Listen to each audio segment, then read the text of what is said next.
Hi guys, this is something I didn't do for TikTok, but I did actually do for YouTube.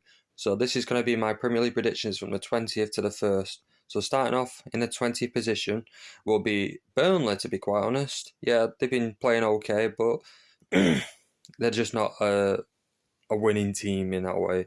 They've been trying, but they've just been failing all the time. In 19th position will be Wolves, to be quite honest.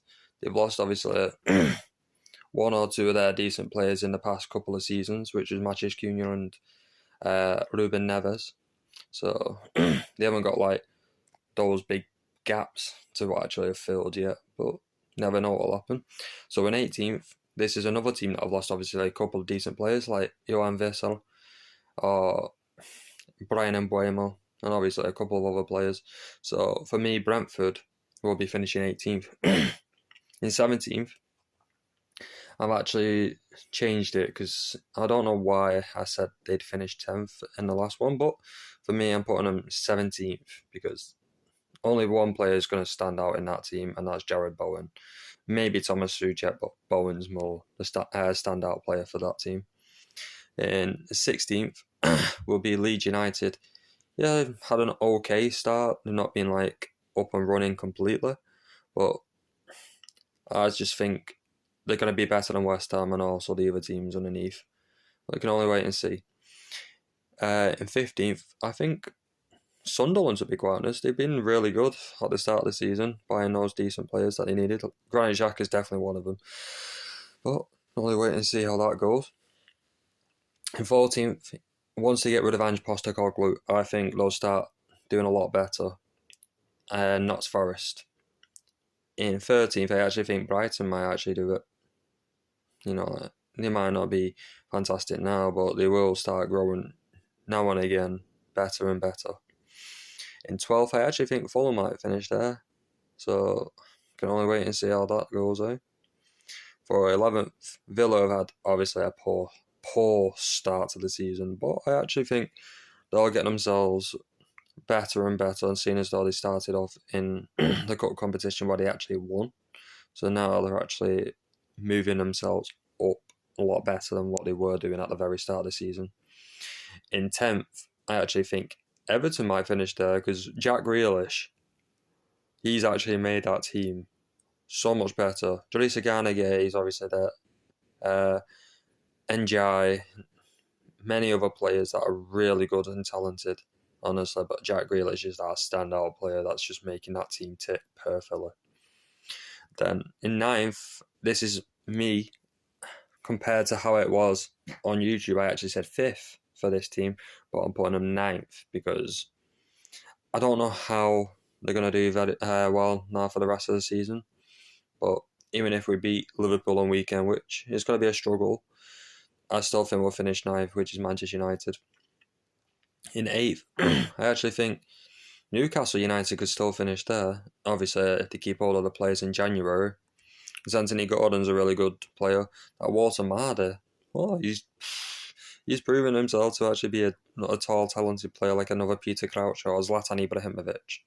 Just, I don't know if he's got the acrobatics, but I think even any tall player can just surprise you at any stage. So I think he will have his acrobatics there. In 7th, I actually think the Cherries might finish 7th and be in a lucky number to be in a European competition. So for the Conference League, 7th place for Bournemouth would be a perfect situation for them. In 6th, I actually think Crystal Palace will this time get into the Europa League without the FA Cup, because that was harsh what the UEFA did to them, putting them right into the Conference League. You scruffy bastards, you fucking dirty rats. They didn't deserve that. So for me, they deserve to have been in Europa League, and I hope they get that Europa League position if they finish 6th or win the FA Cup again this season. Even though I want Man United to do it, if Palace achieve it, and fair play to them. In 5th, I think even if Thomas Frank obviously is a new guy to Spurs, but it can be something really good for his team if they can achieve it. So 5th place, I'll actually put Spurs. In 4th, I did put them first at the start of the season, But I think fourth might actually be a suitable place for them if Arne Slot can turn everything around for Liverpool after the 3 game bounce of losing. Obviously, 2 in the Premier League, 1 in the Champions League. It weren't obviously a big difference in any of them because it was a 1-0 loss in the Champions League and a 2-1 loss twice in the Premier League. So Liverpool, I think, will go finishing fourth. For me, finishing third would be Man City.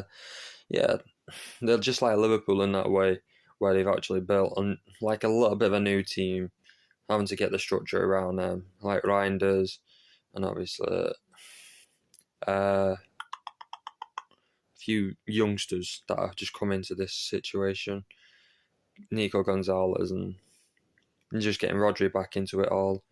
You get what I mean, anyway. But I think Man City will finish third. For second place, I actually think Chelsea might finish there because with those players, obviously they keep buying under Todd Bowley's money. He's a money merchant and he keeps buying every single youngster there is. So I don't know why he keeps doing it. He doesn't need any more players for Chelsea because Maresca is going to be like, fucking hell, are you daft? Are you dumb, you silly bastard? Why do I need more and more and more players? Why? Well, that's up to him. He should actually grow a pair of balls and say, stop.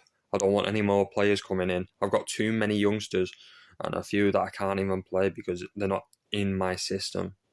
But I don't think he has the balls to actually tell Todd Bowley that. I think he's just like, yeah, keep rolling in the money, keep bringing in, obviously, more players. But that's him. And to be actually honest, a big surprising one now that they're actually first in the Premier League, but I think they can actually keep achieving it if Arteta has the balls to keep going with what he's doing, because he could drop the ball anytime soon. But keep going, Arteta, with your fucking balls hanging high above your head if you actually have got the cojones.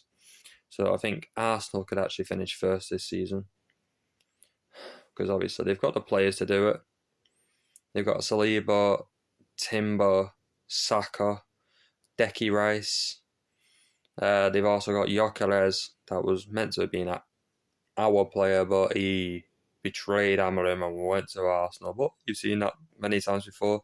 Manager goes one team, player goes to the other.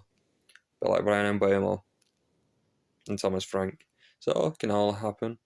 Anything can obviously change in this whole scenario, but for me, Arsenal can finish first. So that's my Premier League predictions from 20th to 1st.